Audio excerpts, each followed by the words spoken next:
Hey everyone, welcome back. I'm so glad you're here with me tonight. We're just going to relax together in my cozy little Minecraft world while I read some of the most interesting stories I found on Reddit. The lights are dim, the sound is calm, and it's the perfect time to unwind. So grab a blanket, get comfortable, and let's dive into today's story. So, I'm honestly not even sure where to begin with this absolute dumpster fire of family drama. But here we are. I'm sitting in my dorm room at 11 p.m., stress eating leftover pizza and questioning whether I'm actually losing my mind or if my family has collectively decided that logic is optional. I'm Mackenzie. I'm 19, and I'm a sophomore at State studying pre-med because I've wanted to be a doctor since I was like 8 years old. Not the glamorous TV doctor kind, the real kind who actually helps people and doesn't care about looking perfect while saving lives. I've been working my ass off since high school to make this happen, taking AP classes, working part-time jobs, doing volunteer work at the local hospital.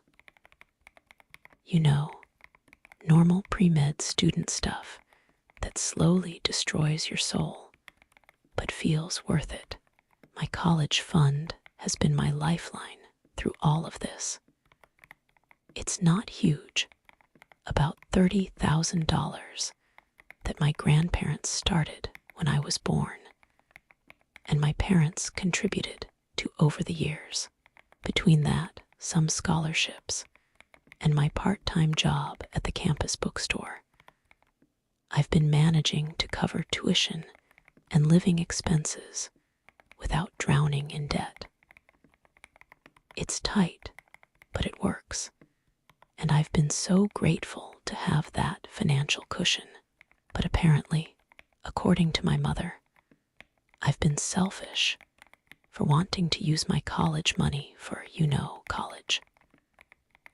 The drama started 3 weeks ago when my older brother Cameron, who's 24 and has been living in our parents' basement for the past 6 years, announced that he's getting married to his girlfriend Brittany in the spring. Which, fine, congratulations, whatever. Except Cameron has literally never held a steady job for more than 3 months, spends most of his time playing video games and posting TikToks about his entrepreneurial mindset, and somehow thinks he deserves a $25,000 wedding. Yeah, you read that right. $25,000 for someone who asked me to Venmo him gas money last week. The conversation happened during what was supposed to be a nice family dinner last Saturday. I drove home from campus, looking forward to Mom's lasagna and maybe watching a movie together. Instead, I got ambushed with the most ridiculous request I've ever heard in my life.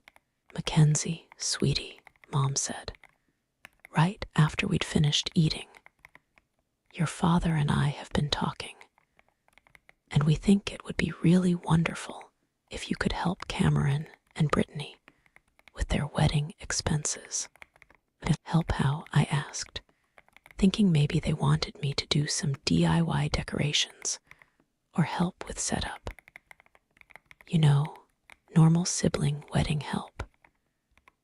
"Well," Dad chimed in, looking uncomfortable, "they're a bit short on funds, and we thought maybe you could contribute some of your college money.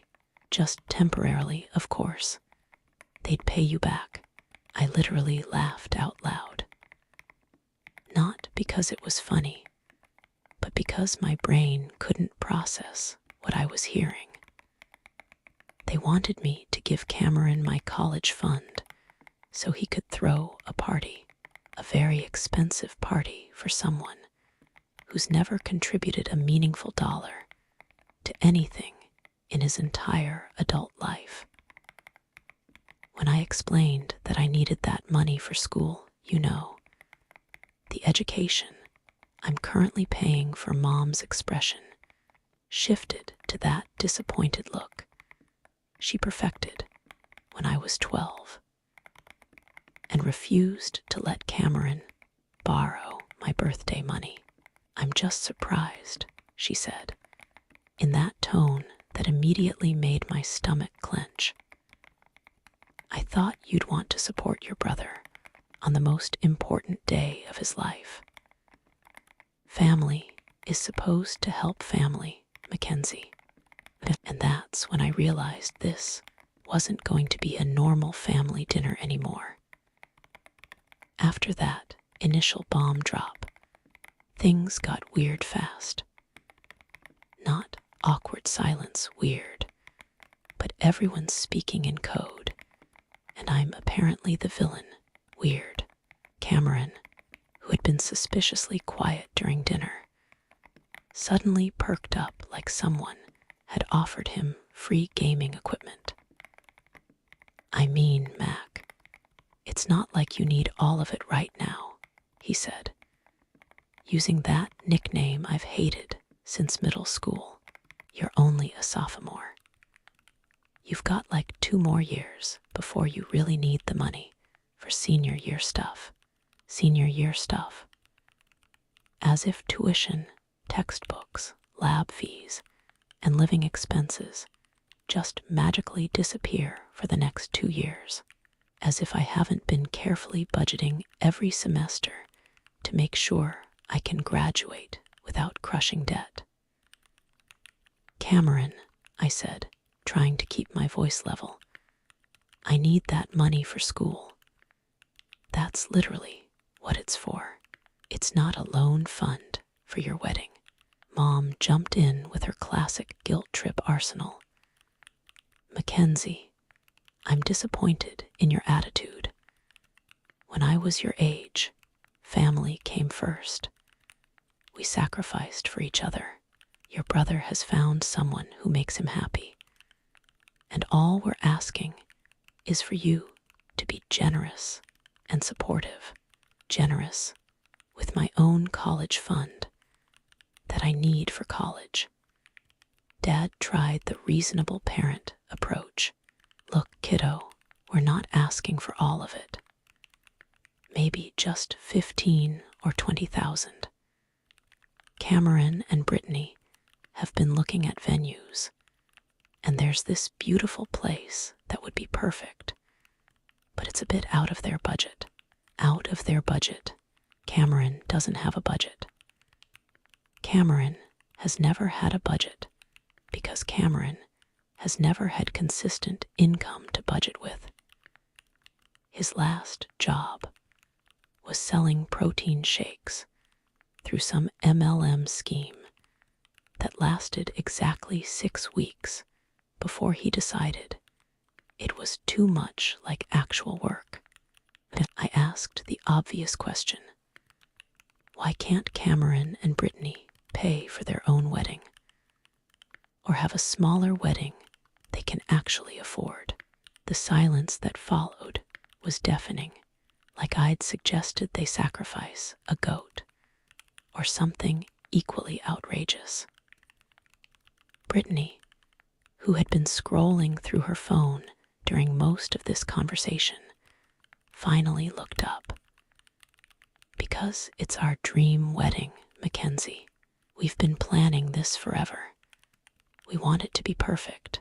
Forever. They've been dating for 18 months. I've had library books longer than their relationship. But apparently, I was missing the bigger picture. According to Mom, this wasn't just about a wedding. This was about investing in Cameron's future. Apparently, getting married would motivate him to be more responsible and help him grow into the man he's meant to be. The wedding was just the catalyst he needed to finally get serious about life. Right, because nothing says personal growth like having your sister fund your party. Cameron nodded along enthusiastically. Exactly. This is like a new chapter for me. Brittany and I have been talking about maybe starting a business together after the wedding. Something in social media marketing, or maybe event planning. Something in social media marketing. The guy who can't hold a job at GameStop wants to start a marketing business. I tried a different approach. Okay, but what about paying me back? When would that happen? Cameron and Brittany exchanged glances. Well, obviously we'd pay you back as soon as we're financially stable, Cameron said. Probably within a year or two. A year or two. When I'd be a senior, needing that money for my final year of pre-med, plus application fees for medical school, MCAT prep, all the expensive stuff that comes with actually pursuing the career I've been working toward my entire life. What if you don't pay me back? I asked. What if your business doesn't work out, or you can't find steady jobs? What happens to my education then?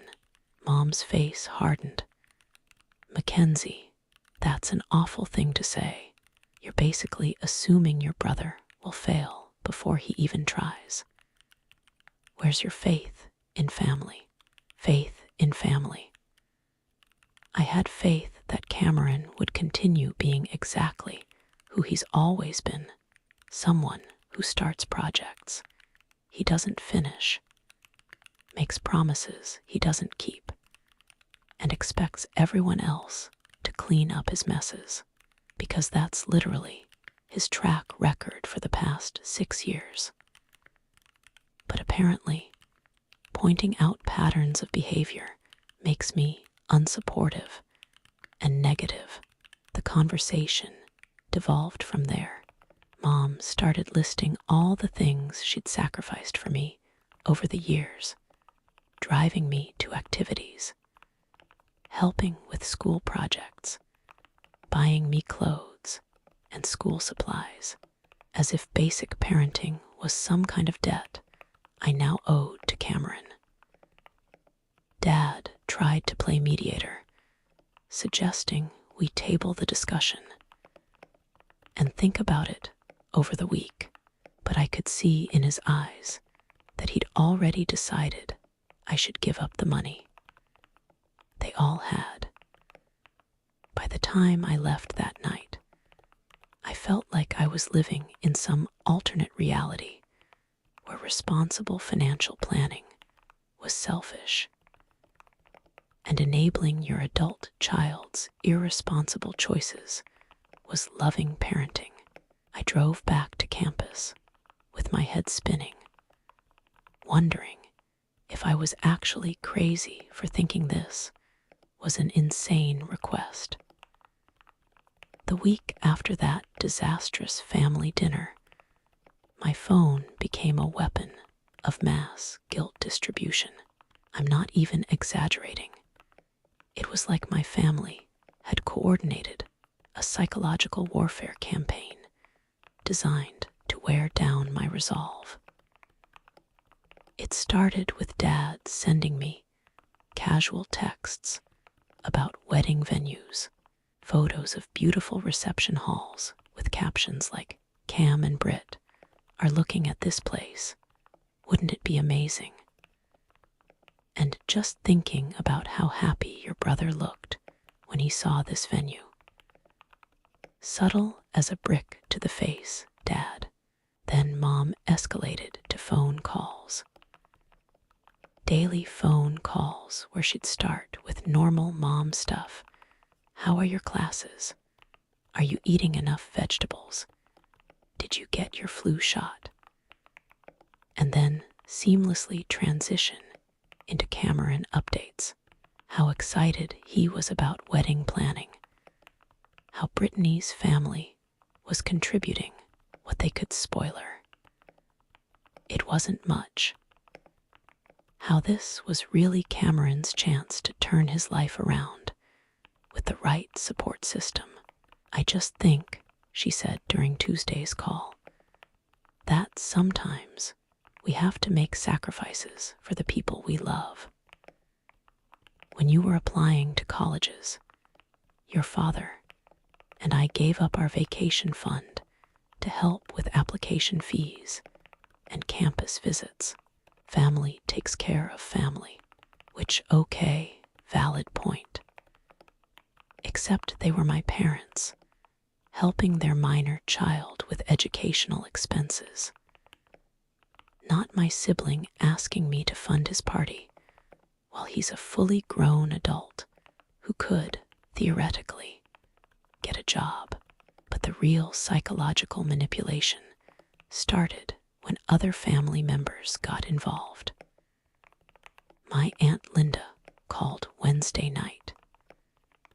Aunt Linda, who I barely talked to except at holidays, suddenly had opinions about my priorities. Apparently, Mom had filled her in on the situation, and Linda thought I was being short-sighted and selfish. Honey, she said in that condescending tone people use when they think they're being wise. Education is important, but family bonds last forever. Your brother needs support right now, and you're in a position to help. Isn't that what love looks like? What love looks like? Apparently, love looks like a 19-year-old pre-med student sacrificing her financial security so her unemployed brother can have an Instagram-worthy wedding. Then came the emotional manipulation masterpiece. Cameron himself started texting me. Long, rambling messages about how hurt he was that his little sister didn't believe in him, how all he'd ever wanted was for our family to be proud of him. And this wedding was his chance to show everyone he could do something right. Mac, I know I haven't been the best brother or the most responsible person, but Brittany makes me want to be better. This wedding isn't just a party, it's like a symbol of me finally growing up. I thought you'd want to be part of that, by paying for it. But the guilt campaign reached peak absurdity when Brittany started messaging me directly. We'd barely spoken before this whole mess. She was polite at family gatherings, but we'd never had actual conversations. Suddenly, she was reaching out with heartfelt messages about sisterhood and how important it was for the women in Cameron's life to support each other. I know this is a big ask, she wrote, but I promise we'll pay you back as soon as we can. This wedding means everything to us, and it would mean the world to know that Cameron's sister believes in our future together. Our future together, the future where Cameron magically becomes financially responsible after never demonstrating that quality in his entire adult life. I tried talking to my roommate Sarah about it, just to get some perspective from someone not emotionally invested in my family drama. Her reaction was immediate and loud. Are you kidding me? She practically shouted, nearly spitting out her coffee. They want you to pay for his wedding with your college money while you're working part-time and he's doing what exactly? When I explained Cameron's employment history, or lack thereof, Sarah looked at me like I was describing an alien species. Kent's, that's insane. Like clinically insane. You're busting your ass to become a doctor, and they want you to fund some unemployed dude's party. What happens when you need that money for senior year? What happens when you're applying to med schools and need money for applications and interviews? Those were exactly the questions that had been keeping me up at night. But every time I tried to bring up these practical concerns with my family, I got emotional manipulation instead of logical discussion. The breaking point came Friday afternoon. I was studying for my organic chemistry midterm, trying to maintain the GPA I need to eventually get into medical school when my phone rang. It was Mom, and she sounded upset. "Mackenzie, I just got off the phone with Cameron, and he's devastated. He said you haven't even responded to his messages. Do you realize how much you're hurting him right now?" I was hurting him by not immediately agreeing to give him my college fund. "Mom," I said, trying to keep my voice steady while highlighting important chemistry reactions. "I've been thinking about it, but this is a huge decision. This is my education we're talking about, and this is your brother's happiness we're talking about," she shot back. "Mackenzie, I raised you to be more generous than this. I'm honestly shocked by how selfish you're being." Selfish. There it was, the word that had been lurking under every conversation, every guilt trip, every manipulation attempt. I was selfish for wanting to use my college fund for college. That's when I realized this wasn't going to end with reasonable discussion or compromise. This was going to end with me being the family villain, no matter what I decided, after Mom called me selfish for the first time, but definitely not the last. Things escalated into what I can only describe as a full-scale family intervention. Apparently, word had spread through our extended family that I was refusing to help Cameron, and suddenly everyone had opinions about my character and priorities. Sunday dinner at Grandma's house turned into an ambush. I walked in expecting the usual chaos, cousins running around, football on TV, Grandma complaining that everyone's too skinny, but instead found what felt like a carefully orchestrated guilt tribunal. "There's our college girl," Uncle Pete announced when I walked in, but his tone was weird. Not proud uncle weird, more like disappointed authority figure weird. "Your mom tells me you're doing real well in school. Pre-med, right? That's expensive stuff. Here we go," I thought. Because Uncle Pete had never shown interest in my education before. His kids dropped out of high school to work at his auto shop, which he always said was good, honest work, and better than wasting money on fancy degrees. Grandma hugged me, but then held my shoulders and looked directly into my eyes with that expression she used to give me when I'd broken something as a kid. "Mackenzie, sweetheart, your mother's been telling me about Cameron's wedding plans. Such an exciting time for the family." Before I could respond, my cousin Jessica, who's 26 and works as a hairstylist, jumped in with her expert opinion on family dynamics. You know, when I got married 3 years ago, everyone pitched in to help. That's what families do. My little sister even contributed from her savings account, and she was only making like $12 an hour at Target. Right, because a Target employee's savings and a college student's educational fund are totally the same thing. The conversation continued like this through dinner, with various family members sharing stories about times they'd sacrificed for family members, how important it was to support each other, and how weddings were once-in-a-lifetime events that deserved special consideration.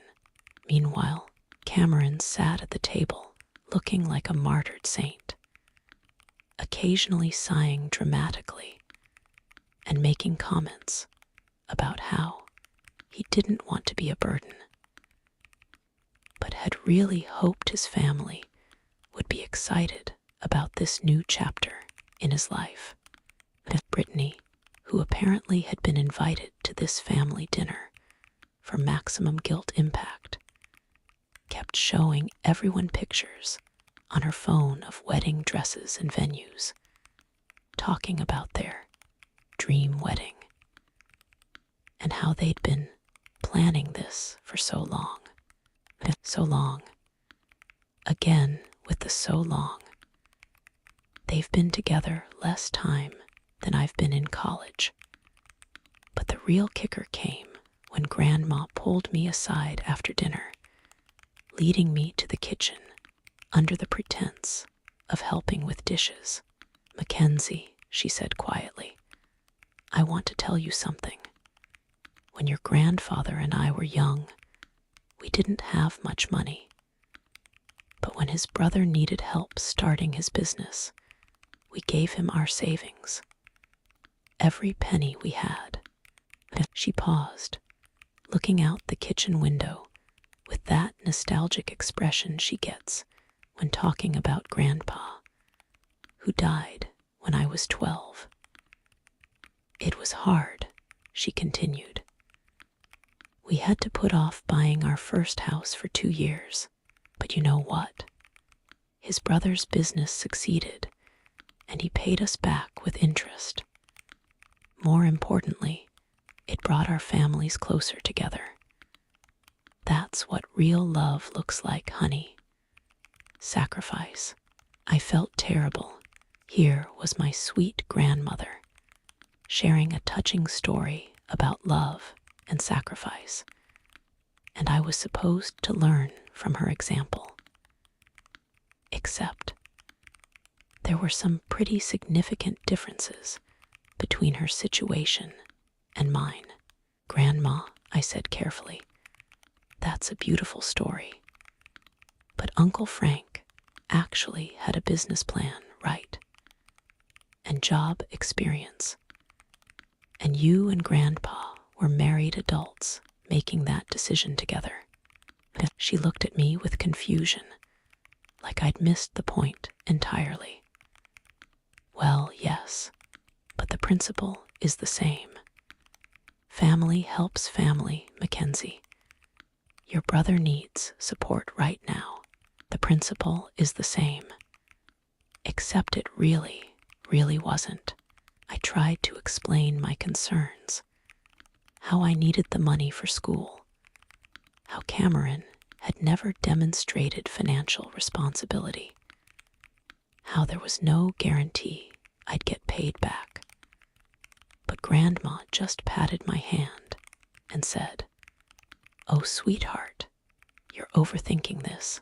Cameron's a good boy. He'll figure it out. He'll figure it out." 24 years old, and we're still operating on the assumption that Cameron will eventually figure it out, without any evidence to support that theory. The drive back to campus was brutal. My phone was buzzing with messages from various family members, all variations on the same theme. I should reconsider. Family comes first. Cameron really needs this. I'm being selfish, etc. But the message that really got to me came from my cousin Tyler, who's always been like a big brother to me. Tyler's a teacher, married with 2 kids, generally the most level-headed person in our family. "Hey, Kents," he texted. "Heard about the wedding situation. I get that it's complicated, but maybe think about it from Cam's perspective. He's finally found someone who makes him happy and wants to start fresh. Sometimes people need a chance to prove they've changed. Maybe this is his chance." Coming from Tyler, it hit different. He wasn't guilt-tripping me or calling me selfish. He was asking me to consider that maybe, possibly, this could be Cameron's turning point. But then I looked at my bank account balance, my tuition payment schedule, my carefully calculated budget for the next 2 years, and I wondered, what happens if it's not his turning point? What happens if Cameron continues being Cameron and I'm left scrambling to finish my degree? Because here's the thing nobody seemed to be considering. If I give up this money and don't get it back, I don't just lose some cash. I potentially lose my entire career path. I'd have to take out massive loans, work more hours, maybe even take a gap year to save money. My whole life plan could derail because my family thinks enabling my brother's poor financial decisions is more important than supporting my educational goals. That night, I sat in my dorm room making lists, pros and cons, best case scenarios, worst case scenarios. No matter how I looked at it, I kept coming back to the same conclusion. This was a terrible idea that I was being emotionally manipulated into considering, but the guilt was eating me alive. The final straw came exactly 1 week after the disastrous family dinner at Grandma's house. I was in the middle of studying for my biochemistry exam, working toward that medical degree everyone claims to be proud of, when Cameron showed up at my dorm, unannounced, not texted that he was coming, not called to ask if it was a good time. Just appeared at my door at 8 p.m. on a Tuesday with red eyes.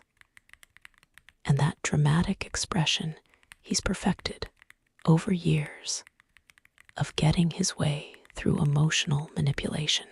"Mac, we need to talk," he said, pushing past me into my tiny dorm room like he owned the place. Sarah was at the library, thank God, because I could not handle witnesses to whatever breakdown was about to happen. "Cameron, what are you doing here?" "I have an exam tomorrow. I need to study." "This can't wait," he interrupted, slumping into Sarah's desk chair like the weight of the world was on his shoulders. "Brittany and I went to look at that venue today. The one Dad showed you pictures of. They need a deposit by Friday, or we lose it." "A deposit by Friday. Of course." "Okay," I said slowly. "So what does that have to do with me?" Cameron looked at me like I'd asked why water is wet. "Mac, we need that money. The deposit alone is $8,000. We've been planning this for months. Everyone's expecting this wedding to happen, and now it might all fall apart because my own sister won't help me out. His own sister won't help him out, as if it was my responsibility to fund his life choices. I sat on my bed, textbook still open, and tried to stay calm. Cameron, I've explained this already. That money is for my education. I need it for school, but you don't need all of it right now. He exploded, jumping up from the chair. You're a sophomore. You have 2 years before you graduate. We'd pay you back way before then. Right, they'd pay me back. With what money? Cameron's extensive savings from his illustrious career in unemployment. How? I asked. How exactly would you pay me back? You don't have a job. Brittany works part-time at a boutique, and you've never successfully saved money for anything in your entire adult life. That's when Cameron's mask slipped completely. The sad, desperate act disappeared, replaced by pure anger. God, Mac, you sound just like Dad. Cameron never finishes anything. Cameron can't hold a job. Cameron's irresponsible. Maybe I can't hold a job because no one in this family believes in me. Maybe I'd be more successful if I had support instead of constant criticism. The victim card, of course, because Cameron's employment issues were somehow everyone else's fault. I'm not criticizing you, I said, trying to keep my voice level. I'm stating facts. You haven't had steady employment. You've never saved money long term. And you're asking me to risk my entire educational future based on promises you might not be able to keep. Might not be able to keep. Cameron's voice cracked, and for a moment, he looked genuinely hurt. Mac, I'm your brother. I would never screw you over. This wedding, it's important to me. It's the most important thing that's ever happened to me. And I thought my sister would want to be part of it. And there it was, the emotional manipulation that had been building for weeks, distilled into one perfectly crafted guilt trip. I was a terrible sister if I didn't sacrifice my financial security for his happiness. Cameron, I said quietly, I do want you to be happy. I want you to have a beautiful wedding and a great marriage, but I can't sacrifice my education for it. There have to be other options. Like what? He demanded. Mom and Dad have already given us everything they can afford. Brittany's parents are helping with what they can.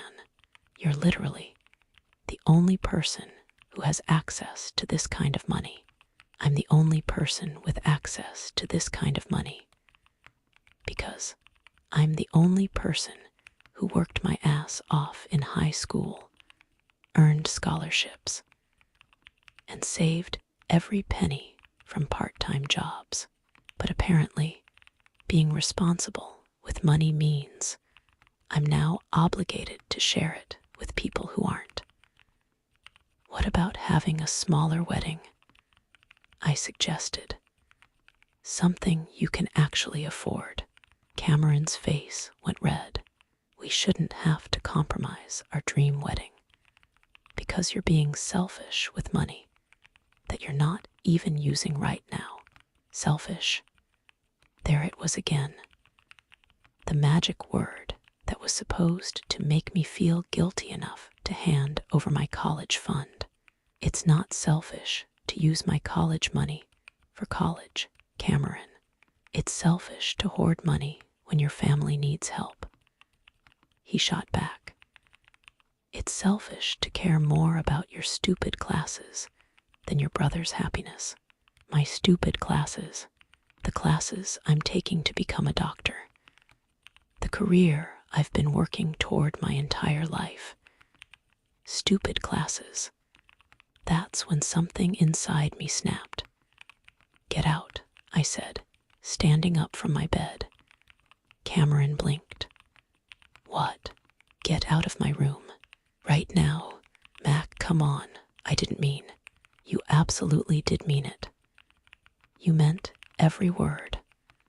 My education is stupid. I'm selfish. And I should sacrifice my future for your party. Got it. Now get out. Cameron stared at me for a moment, probably trying to figure out if more emotional manipulation would work. When he realized it wouldn't, he grabbed his jacket and headed for the door. Fine, he said, pausing in the doorway. But when this wedding falls apart, when Brittany breaks up with me because I can't give her the wedding she deserves, remember that you could have prevented it. Remember that your precious college money was more important to you than your brother's happiness.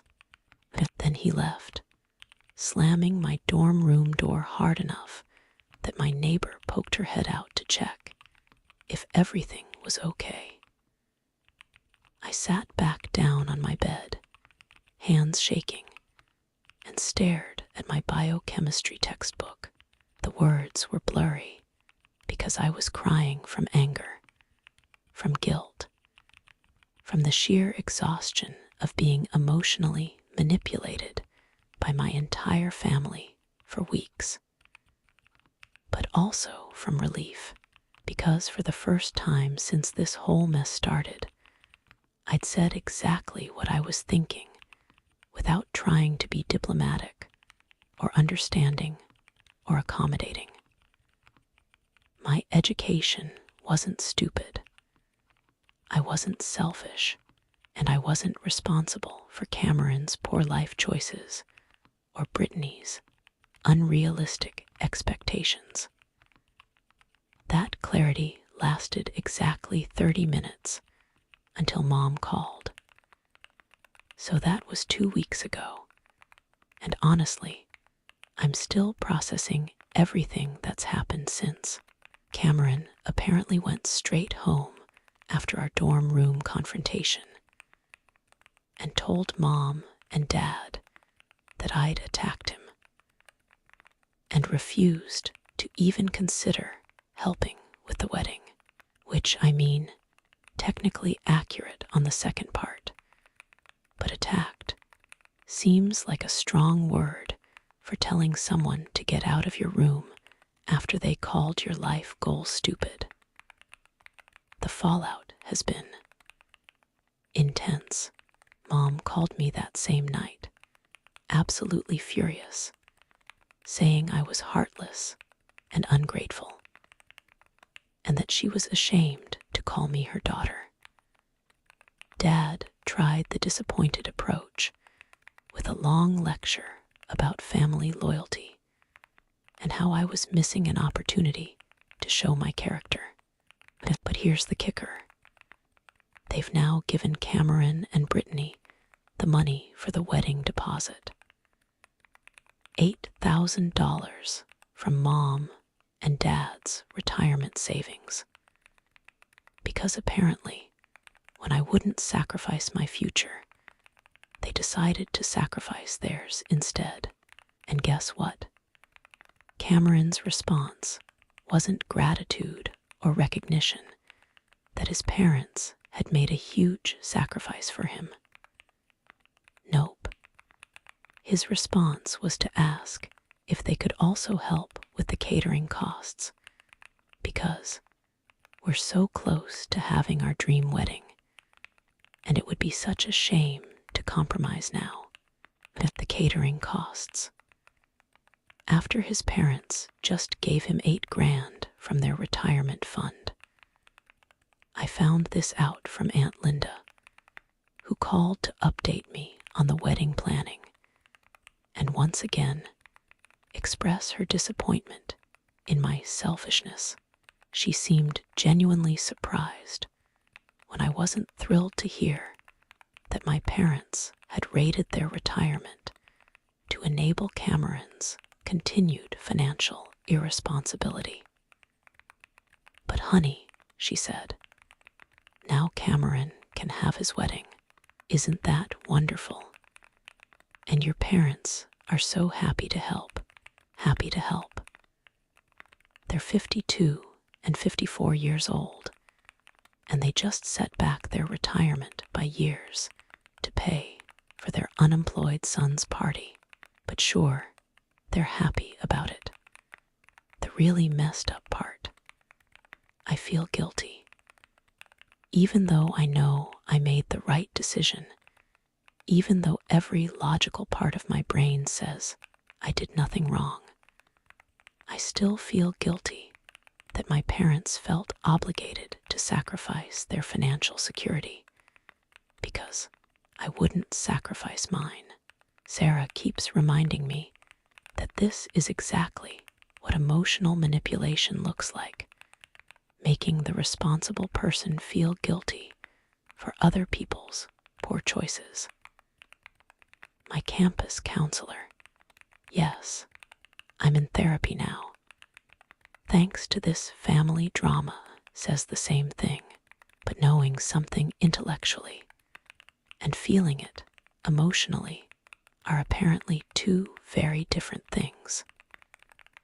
The latest development happened yesterday.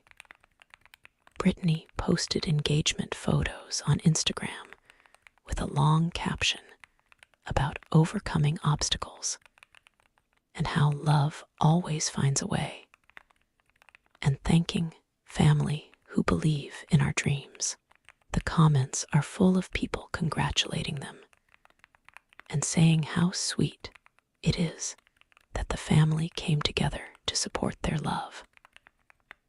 What they don't know is that the family coming together involved emotionally manipulating a college student, guilting her for being responsible with money, and ultimately forcing her parents to compromise their retirement because their son can't handle adult responsibilities. But I'm the selfish one in this story, apparently. Cameron and I haven't spoken since the dorm room incident.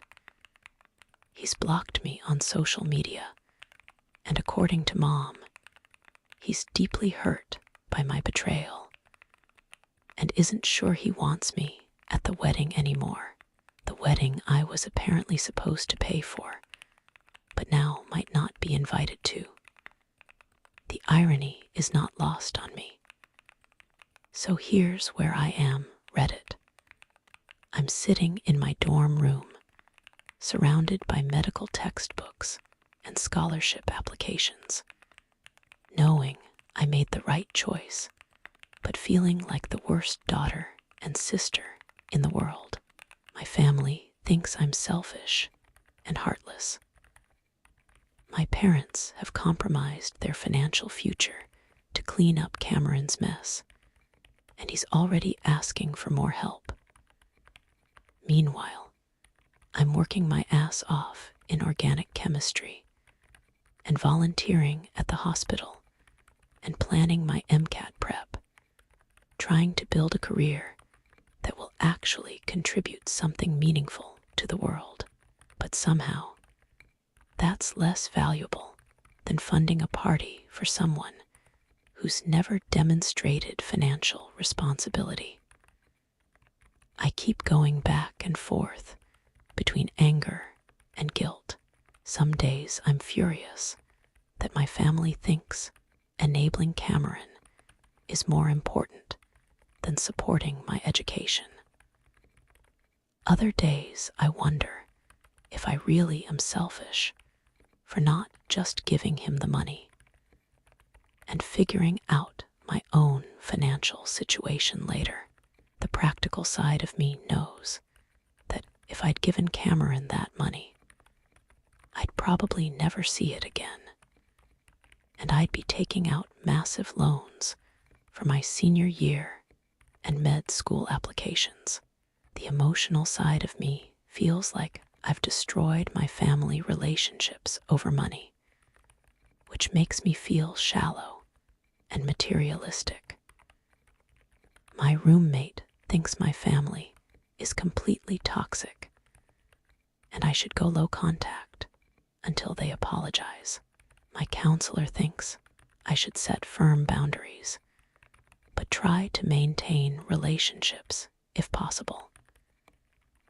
My study group thinks I'm crazy for even considering giving up college money for someone else's wedding, but I honestly don't know what to think anymore. Is this what healthy families look like, and I'm just too selfish to see it? Or is this actually as messed up as it feels? Update: Cameron just texted me for the first time in 2 weeks. Want to know what it said? Hey, Mom said you might be able to help with the honeymoon costs since you didn't contribute to the wedding. We're looking at this amazing resort in Mexico. I think that tells me everything I need to know about whether I made the right choice. That's all for today's story. I hope you enjoyed this cozy little time together. Now I'll leave you to relax, maybe with some soft music in the background. Take care of yourselves, and I'll see you in the next video. Good night, my friends.